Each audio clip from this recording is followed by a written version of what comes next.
हाल के छोटे से विवाद और 2 साल के लंबे इंतजार के बाद विश्व प्रसिद्ध खुदाबख्श ओरिएंटल पब्लिक लाइब्रेरी को उसका स्थायी डायरेक्टर मिल गया है। जिम्मेदारी बहुत बड़ी है, इसलिए ये देखने वाली बात होगी कि नए डायरेक्टर कितने कामयाब होते हैं।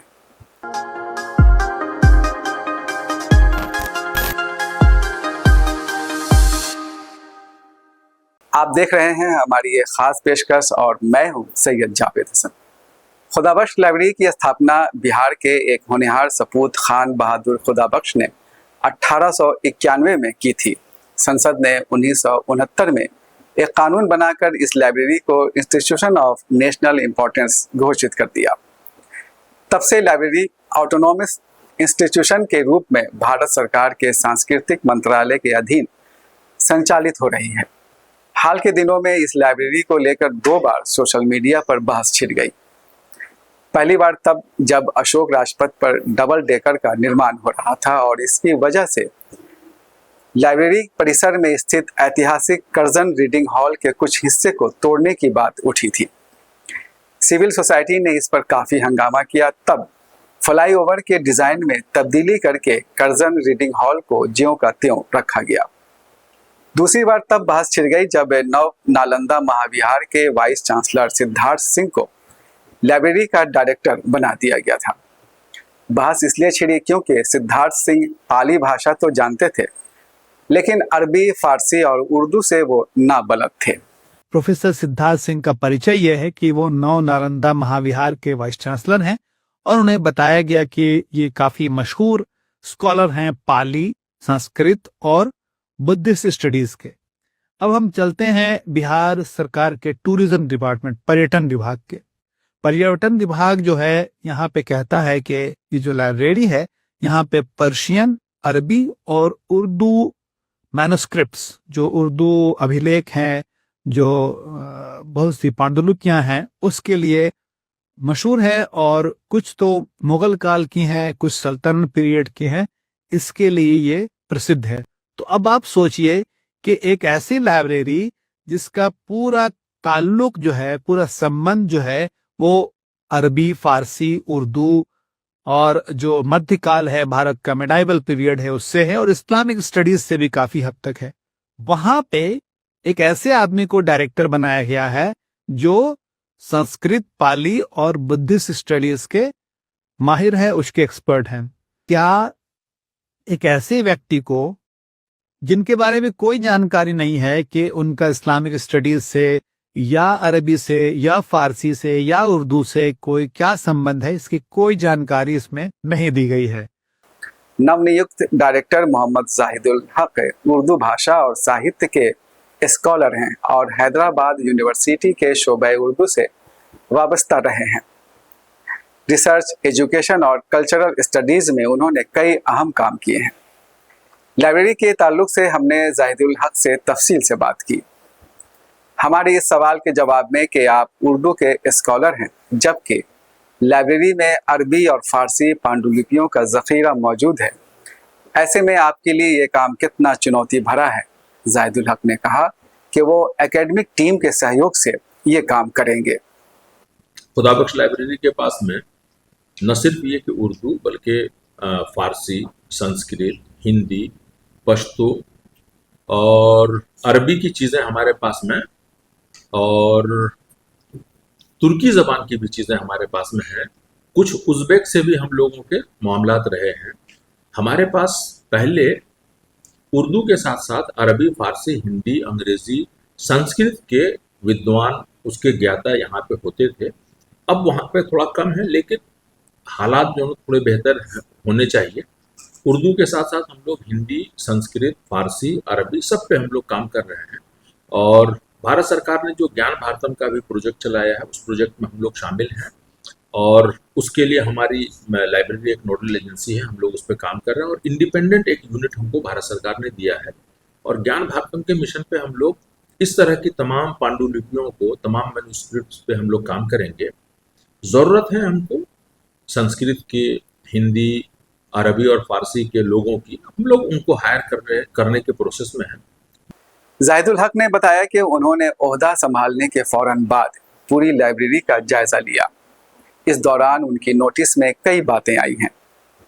लाइब्रेरी के पास बड़ा ज़ख़ीरा है और अलग अलग चीज़ें हैं, अलग अलग सेक्शंस हैं, किताबें हैं, मैन्युस्क्रिप्ट्स हैं, मखतूतात हैं, कुछ रेयर चीज़ें हैं यहाँ जो हम लोग डिस्प्ले करते हैं एनुअल प्रोग्राम्स में। और इसके अलावा जो रीडिंग हॉल और पढ़ने के लिए रिसर्च सेक्शन वगैरह है, ये बहुत अच्छे से हमारे यहाँ काम कर रहा है तमाम। लेकिन जो सबसे इम्पोर्टेंट चीज़ है वो ये कि लाइब्रेरी में जो सीनियर स्टाफ थे वो अब नहीं हैं, रिटायर हो गए। उनकी जगह पे नए लोग अभी नहीं आए हैं, लोगों की थोड़ा कमी है, वर्किंग हैंड्स हम लोग बात कर रहे हैं। मैंने पहली नज़र में जो देखा कि हमारे स्टूडेंट लाइफ से अब तक जर्नल्स, न्यूज़पेपर्स, मैगजीन्स, किताबों का और मैन्युस्क्रिप्ट का सेक्शन जो है वो हमारा बहुत अच्छा है। लोग उससे जुड़े, सामने आए, और जब हमारे पास रीडरशिप ज़्यादा होगी, जब फुटफॉल ज़्यादा होगा, लोग ज़्यादा आएंगे, तो हम और ज़्यादा जिम्मेदारी से और ज़्यादा जवाबदेही से उनकी खिदमत में उनके काम आ सकेंगे। ये लाइब्रेरी उनके लिए है, दरवाजे खुले हुए हैं। जब वो आएंगे तो हमको भी नई तवानाई के साथ, नई ताकत के साथ काम करने का हौसला मिलेगा। लाइब्रेरी में कुछ साल पहले पांडुलिपियों के डिजिटलाइजेशन का काम शुरू हुआ था। जाहिदुल हक ने बताया कि डिजिटलाइजेशन का काम अभी भी जारी है।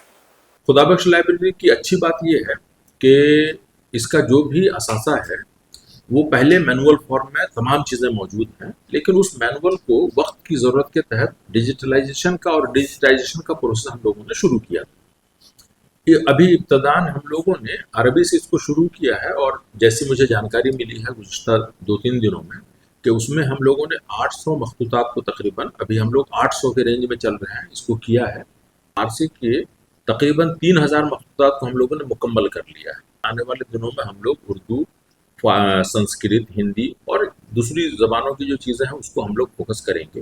लोग तमाम मखतूतात को डिजिटलाइजेशन के प्रोसेस को हम लोग कंप्लीट करेंगे, और जब ये एक बार कंप्लीट हो जाएगा तो फिर हम लोग इसको अपनी लाइब्रेरी बोर्ड से अप्रूवल लेने के बाद हम लोग इसको अपलोड करेंगे और पूरी दुनिया के सामने हम लोग इसको रखेंगे कि हमारे पास क्या असासा है।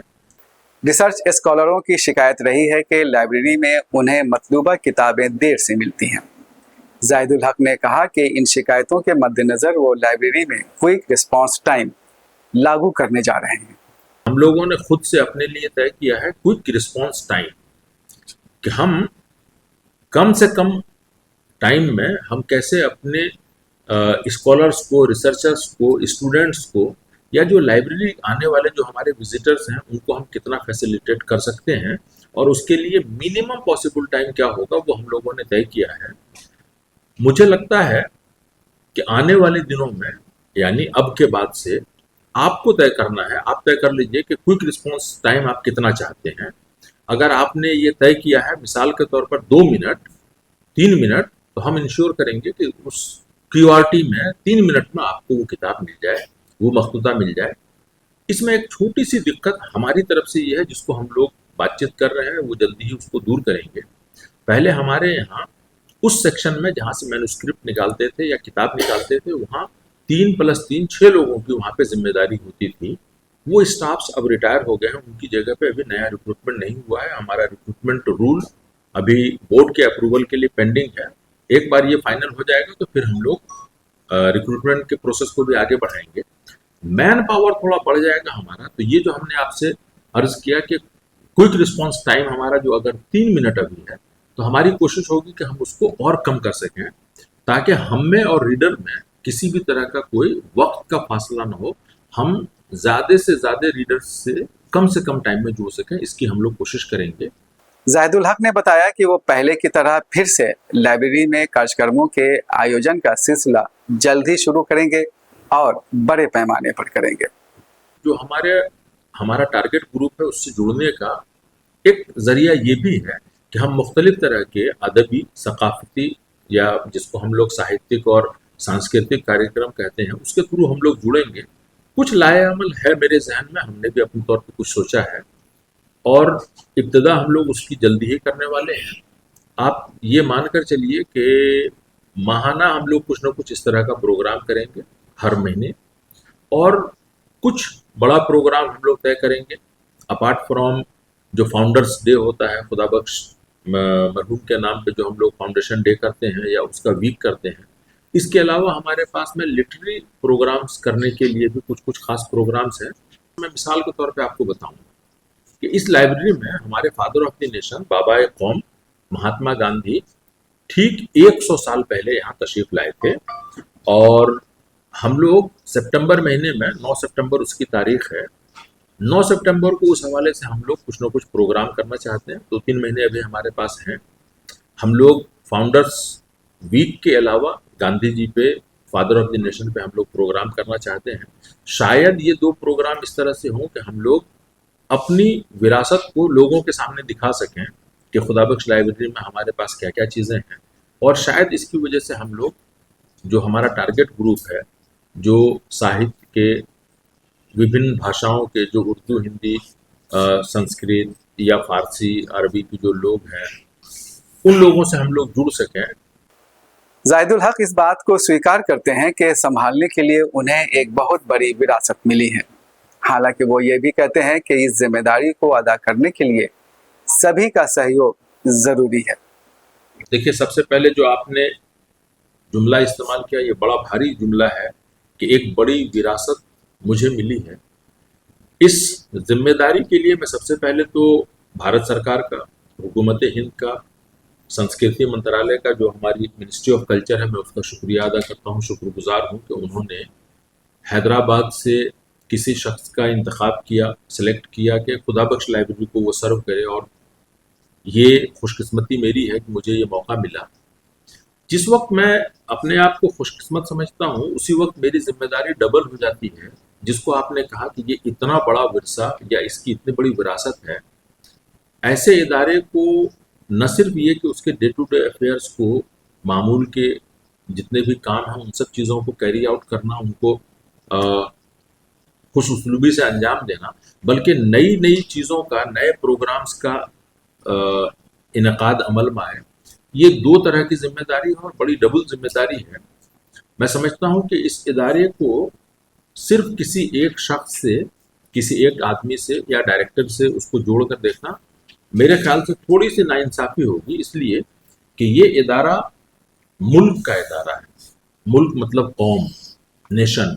ये नेशनल इम्पोर्टेंस का एक इदारा है जिसमें तमाम लोग, हिंदुस्तान के तमाम लोगों का ये इदारा है। तो जो लोग इस इदारे से अपने आप को किसी तरह से भी जुड़ा हुआ महसूस करते हैं, हमारे पास लिटरेरी कल्चरल एक्टिविटीज़ हैं, बहुत सारी सोशल और दूसरी चीज़ें हैं, तो जो लोग यहाँ आगे आना चाहते हैं वो इसमें आगे आए, वो हमको मशवरे दें, और इसके साथ साथ हम लोग खुदा बख्श लाइब्रेरी के प्रोग्राम्स के ज़रिए उनसे जुड़ना चाहते हैं, जुड़ेंगे तब शायद इस अजीम इदारे को या यहाँ का जो विरसा है, जो यहाँ की विरासत है, उसको हम लोग आगे ले जाएंगे। डॉक्टर आबिद रजा बेदार लंबे दिनों तक खुदा बख्श लाइब्रेरी के डायरेक्टर रहे थे।